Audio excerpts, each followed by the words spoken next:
How to use data saver feature on YouTube. Now that's I'm going to show you guys in this quick video, so let's get started right away.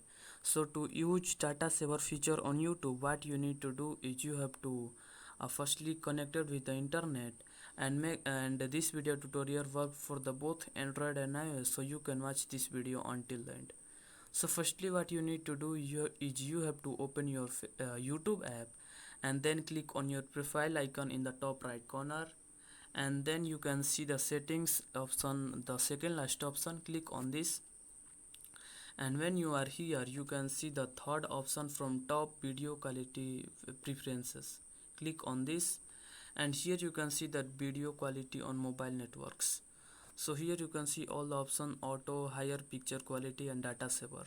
So to use data saver feature, use the data saver in the video quality on mobile networks, and what it will do is it is lower picture quality. So and in the second section you can see the video quality on Wi-Fi.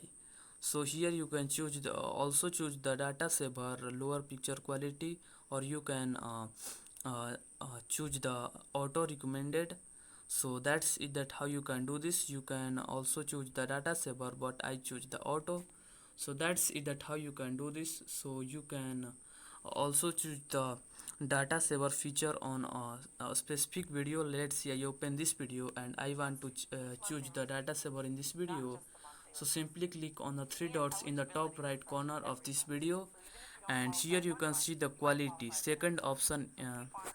Click on the quality, and here you can choose the data saver, and you can see the video in the data saver. So that's it, that how you can do this. So that's it. If you found this video helpful, please subscribe to my channel and also press the bell icon to get notifications of such new informative video. And also don't forget to like, share and comment on this video. Have a good day.